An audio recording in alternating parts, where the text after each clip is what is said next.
Okay, so we're into part two of our Health Symptoms Analyzer video tutorial series. So now we've gone through the symptom score sheet, we filled in our scores. We're now looking at the summary sheet, which is going to show us what the results were as a result of the scores we put into the the symptom score sheet. So in this case, this person actually has colon at the very top. They have excess stomach activity, and then a few other ones follow. You can find it if as you hover over each bar, you actually get the actual score coming up. So what you can do in here as well is actually scroll down and see what else came up, going all the way down to the bottom. Now, the way to interpret this is that you don't always necessarily would look at the top score as being the absolute most critical thing to concern yourself with. Sometimes it might be the second, third, fourth, or even fifth. It depends how closely the scores are aligned. Because the way in which this works, there's no one score. Like you wouldn't say, oh, there's 100, so it's automatically something that definitely you would want to focus on, but it doesn't necessarily automatically mean it is the cause, the main issue to focus on. Because really, at the end of the day, there's a lot of things you got to look at, and there's no one thing that's going to be the main thing to focus on. You're going to need to bring in a whole holistic approach, which means focusing on the body as a whole and all the different areas that are having issues. And by focusing on all of them, you build the body up. So going through all this, so this person would need to, do some serious bowel cleansing, focusing on some digestive cleansing, and excess stomach activity, of course, being tied in with it, which isn't unusual at all. Pineal, PMS, perimenopausal, these are all hormonal issues. This would be something you would find more obviously with a woman filling this out, who's going through that phase in her life. And of course, these symptoms can be tied in with these as well. So there's a lot of interconnectivity with this program, and that's a good thing because then you can get to see how the symptoms you're experiencing are connected to other ones.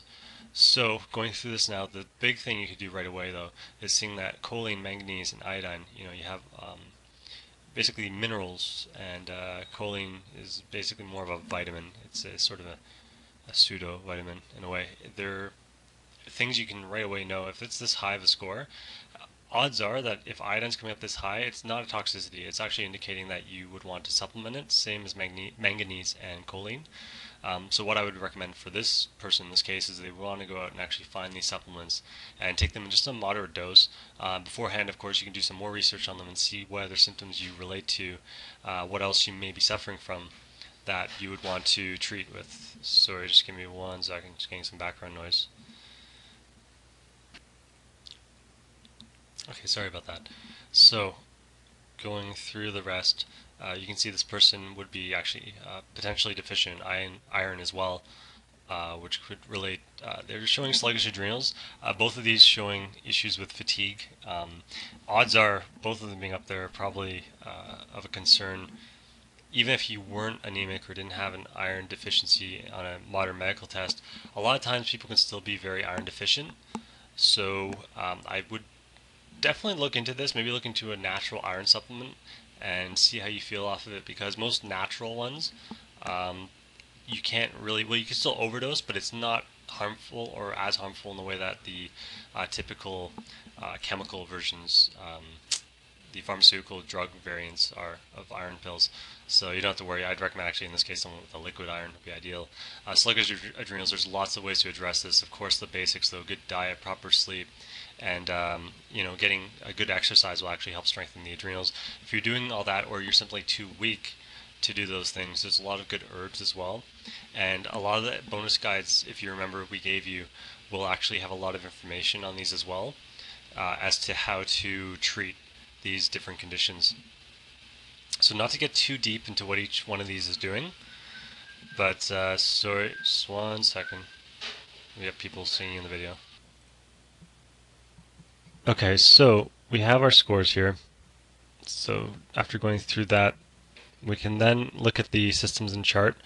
What this page has to deal with is the actual systems in terms of bodily function systems. So you got your circulation of your blood, your digestive system, your glucose metabolism, which is your blood sugar balance, your nervous system, immunity, respiratory system, urinary tract, endocrine systems, which are your hormonal, basically hormone-related systems for the men and women.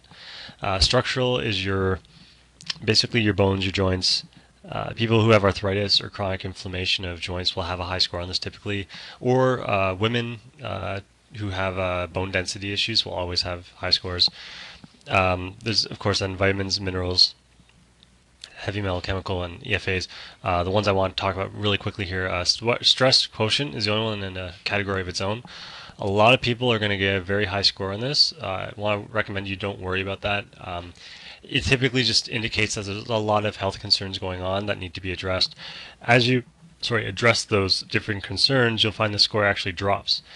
And once you're doing everything you can, so you're treating your digestive issues, you're getting proper sleep and exercising as you can, and eating well, and thinking, yeah, basically not beating yourself up, doing a lot of things mentally, emotionally as well to help yourself. You'll find nervous system gets dropped off, as well as stress quotient as a result. It's sort of linked into everything. So beyond that, then there's heavy metal chemicals, another big one. When it does come up. And this is the same for anything. When anything comes up that's very high, don't worry about it. It's a very good thing because you're finally getting on to actually figuring out the root of what's going on with you.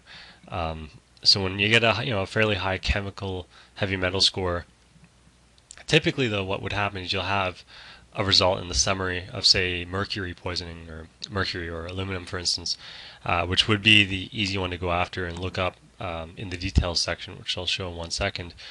But if it came up as a high result, don't worry about it. It just means, it doesn't mean you have to go out and initially and start doing chelation therapy or some deep heavy metal detox. The first thing with anything is you want to look at the reason why that came up. So with heavy metal chemical, the first thing you would automatically assume is metal amalgams in the mouth.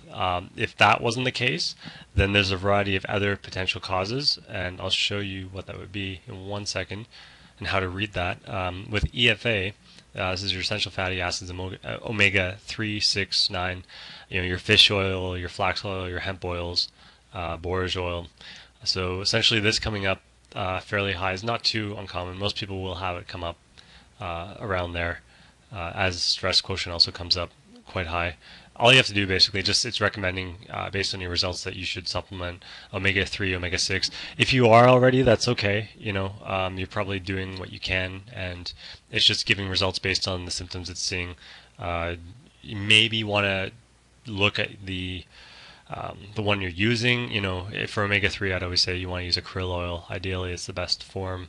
With omega-6, borage is really good, as is evening primrose oil, both of which will help tremendously with female hormonal balances, as well as things like hair loss for men. There's a lot of different things they help with, which is why they're highly recommended, which is why it's also so tricky to just pick out one supplement here and one supplement there, because they really do help across the board. And I'm not suggesting that you should take everything, but there are certain ones, like in this case, borage oil. If you got a high EFA score, and say it's a woman who had a high endocrine score, which this one's more moderate, I'd say it's moderate to high, you would then want to take something like borage oil or even primrose oil. But the way in which to read this, there's no real number such as like 25, 30, where you would say, oh, it's above that, so you should be concerned. It's more of a relativity, which is also the way to read out the summary a lot of times.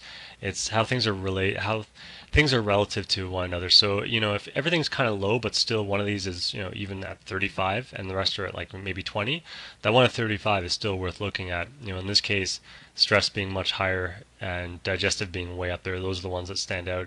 Of course, digestive elimination, you can do something directly against with a cleanse of some kind. Glucose metabolism would be as simple as simply taking something like chromium, doing fiber shakes, which will also help with the digestion. So a lot of this is actually intertwined and interrelated. So that's basically the way to look at it. Whatever's really standing out is just what you need to focus on, but it also just gives you an idea of where you're at with your health overall. If you're getting a lot of high scores on chemicals and endocrine hormone imbalance, it gives a lot of indication towards neurological issues you might want to look at. You're probably going to have a high nervous system score then as well. A lot of ways things are connected can give you a lot of insight, which is what this is all about, just basically getting insight into why you're suffering from what you are. Okay, so then the last category here is details. And before I get into that, actually, I'm going to have to end this video because I think it's going to run out of time again. So I'll be right back with the final video.